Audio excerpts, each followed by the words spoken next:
Ya, kami di sini akan menjelaskan dokumen pengembangan sistem informasi apotek terintegrasi Atma Medika Siatam atau DPPL dari Siatam.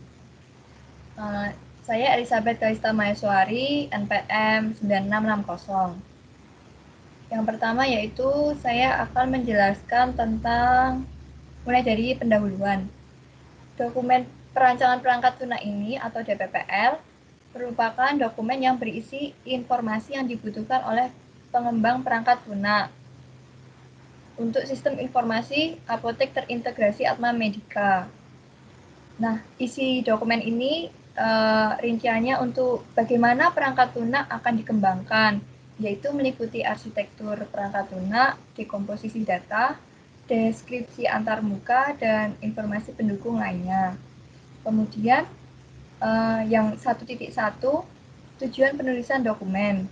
Nah, tujuan penulisan dokumen ini yaitu untuk memberikan informasi perancangan sistem informasi apotek terintegrasi Atma Medika atau Siatam.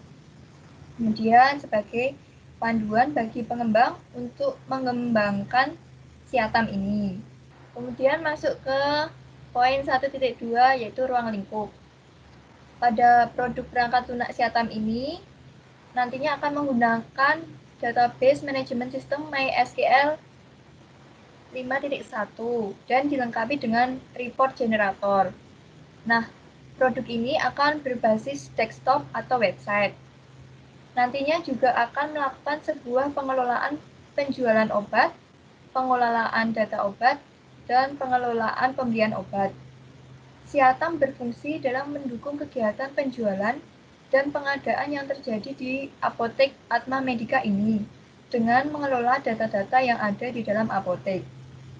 Fungsinya yang lain yaitu juga sebagai fungsi promosi. Kemudian, website Atma Medika ini nantinya juga akan memberikan informasi mengenai obat-obat yang dijual di apotek dan jumlah stoknya dari database apotek tersebut. Dan yang fungsi lainnya adalah untuk menyediakan laporan sesuai dengan keinginan pengguna. Manfaat yang diharapkan adalah membantu memperlancar kegiatan operasional apotek, terutama di bagian pengadaan dan penjualan obat, memberikan laporan secara rinci, dan membangun reputasi apotek menggunakan website. Adapun definisi akronim dan singkatannya. Yang pertama yaitu kepala gudang adalah orang yang bertanggung jawab dalam pengusulan pengadaan obat, pengelolaan data obat, dan mengupdate stok obat. Lalu apoteker adalah orang yang bertanggung jawab dalam memverifikasi obat, mencetak surat pemesanan obat, dan bertanggung jawab dalam menerima resep, mencatat pembelian, menyiapkan obat, dan menyerahkan obat. Lalu stok adalah jumlah dari ketersediaan barang di gudang. Supplier, pihak yang menyediakan stok barang dari tempat lain. Lalu resep dokter adalah permintaan tertulis dari dokter kepada apoteker. Lalu pelanggan adalah orang yang menyerahkan resep kepada apoteker, menyampaikan obat yang hendak dibeli, menunjukkan bukti pembayaran, dan lain-lain. Kemudian kasir adalah orang yang bertanggung jawab dalam melayani transaksi tersebut. Lalu report generator adalah program komputer yang tujuannya untuk mengambil data dari sumber seperti database, XML, ataupun spreadsheet yang digunakan untuk membuat sebuah dokumen agar mudah dibaca oleh user. Lalu dokter adalah pihak yang mengeluarkan resep obat, pabrik adalah pihak yang memproduksi obat yang bersangkutan, dosis jumlah obat yang perlu dikonsumsi oleh pelanggan yang diharapkan mampu mengatasi keluhan pelanggan. Kemudian isi adalah jumlah dari obat yang bersangkutan, sediaan, jenis sediaan dari obat yang bersangkutan, lalu satuan, jenis satuan yang digunakan pada saat pengadaan obat, kode obat adalah kode unik yang digunakan obat oleh apotek untuk mengenali obat, kemudian SIPA adalah nomor surat izin praktek apoteker, dan golongan adalah jenis obat berdasarkan kategori tertentu. Kemudian perancangan arsitektur. Yang pertama yaitu 2.1.1, yaitu overview system. Nah, di overview sistem ini, sistem informasinya berbasis desktop atau website. Di sini, website dapat digunakan untuk menangani kebutuhan karyawan dan juga sebagai sarana promosi. Perangkat lunak ini nantinya akan berbasis desktop yang dapat dijalankan pada platform Windows 10 dengan environment pemrogramannya menggunakan Microsoft Visual Studio yang menggunakan database MySQL 5.1 sebagai database-nya. Kemudian dilanjutkan ke 2.1.2 yaitu arsitektur perangkat lunak. Pada layar antarmuka akan terdapat dua package yaitu membeli obat form dan pengadaan obat form. Kemudian pada business logic akan terdapat 10 package yaitu kasir, pelanggan, rincian pembelian obat, informasi pembelian obat, informasi obat, rincian pengadaan obat, informasi pengadaan obat, kepala gudang, dan apoteker. Lalu yang ke-2.2 yaitu perancangan rinci. Ini merupakan kelas diagram yang telah kami buat seperti yang sudah direncanakan sebelumnya dan dirancang sebelumnya. Yang pertama yaitu membeli obat form. Adapun atributnya yaitu hanya satu, yaitu kode obat. Nah, di sini ketika kita menginput kode obat dan jumlah obat, maka outputnya data obat dan jumlah yang akan masuk ke dalam form. Dengan fungsi untuk mengentrikan data obat dan jumlah obat ke dalam form. Kemudian pada display total akan mengeluarkan output form menampilkan total harga yang harus dibayar oleh pelanggan tersebut. Yang fungsinya untuk memberikan informasi mengenai total harga yang harus dibayar. 10 atribut dengan kode obat, nama obat, satuan obat, sediaan obat, golongan obat sama seperti pada informasi pengadaan, informasi pengadaan obat. Lalu di sini yang membedakan adalah nama pabrik, harga satuan, dan jumlah usulan, yaitu sama seperti tadi ya, tidak ada bedanya. Namun yang bagian harga satuan, yaitu harga per satuan obat akan diadakan seperti 1 dus atau 1 karton. Kemudian jumlah usulan yaitu untuk jumlah obat yang diusulkan oleh kepala gudang.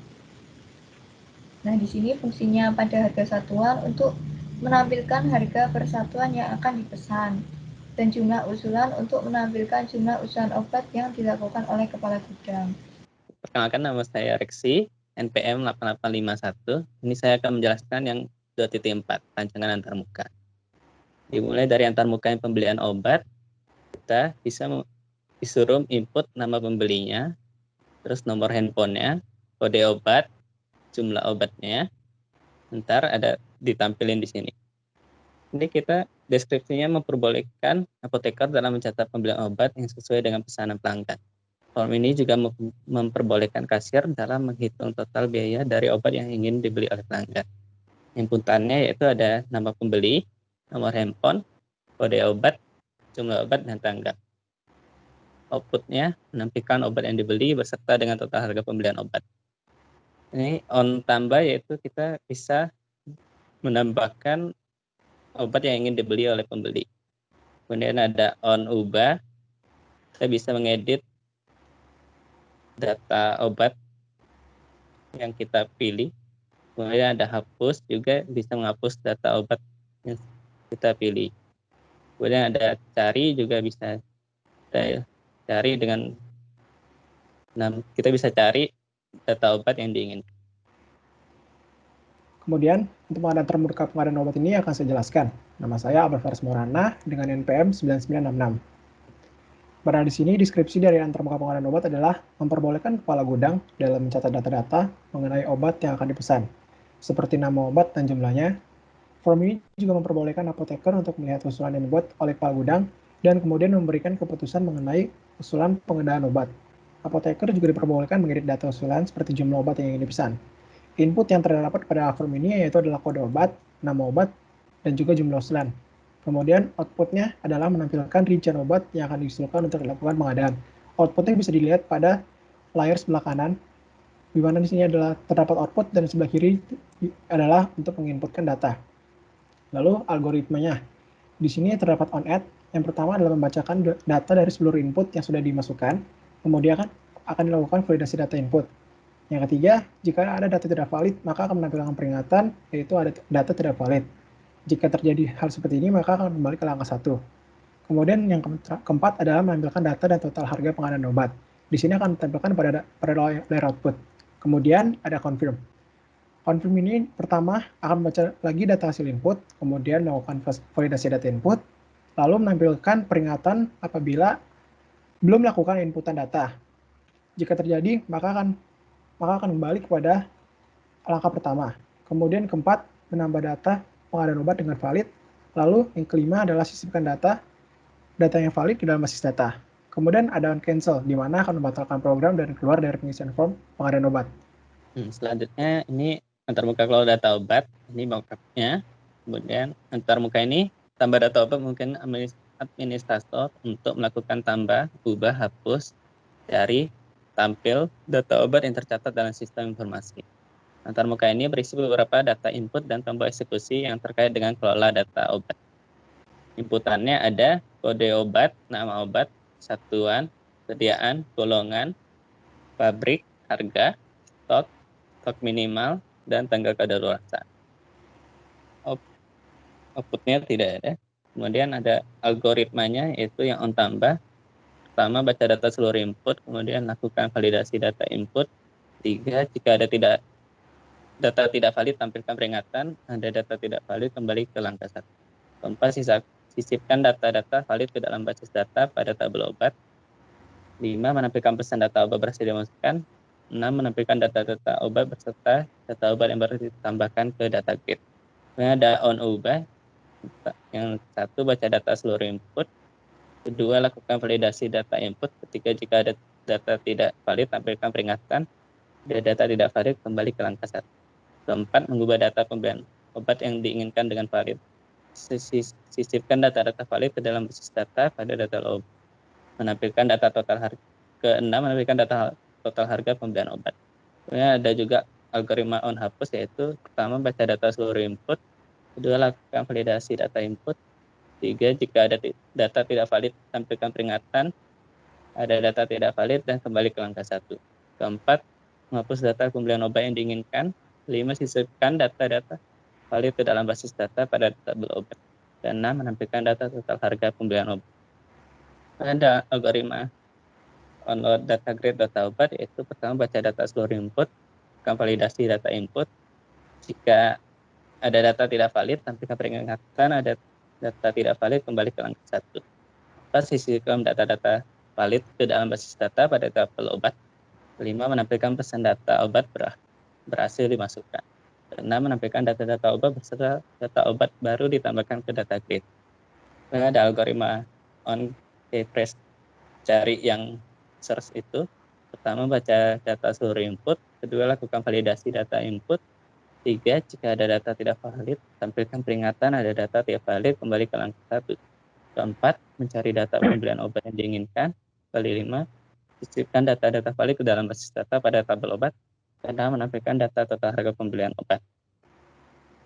Lalu yang terakhir adalah markup atau antarmuka kelola data pegawai. Di sini deskripsinya adalah antarmuka kelola data pegawai memungkinkan administrator untuk melakukan tambah, ubah, hapus, cari, dan tampil data pegawai yang tercatat dalam sistem informasi. Antarmuka ini berisi beberapa data input dan tombol eksekusi yang terkait dengan kelola data pegawai. Inputnya terdiri dari ID pegawai, nama, jabatan, dan email. Outputnya tidak ada. Kemudian metode dan algoritmanya, yang pertama adalah on tambah. Yang pertama adalah baca data seluruh input, kemudian lakukan validasi data inputan. Kemudian jika ada data tidak valid, maka menampilkan peringatan ada data yang tidak valid, maka kembali ke langkah 1. Selanjutnya, sisipkan data-data valid ke dalam basis data pada tabel pegawai. Lalu menampilkan pesan data pegawai berhasil dimasukkan. Yang terakhir menampilkan data-data pegawai yang baru ditampilkan ke data grid. Kemudian ada sama seperti data master sebelumnya, yaitu data tabel obat, yaitu ada on ubah, on hapus, dan juga on data grid pegawai dan on key freeze text change, text cari pegawai, menampilkan data pegawai. Oke, sekian presentasi dari DWPL kami. Terima kasih.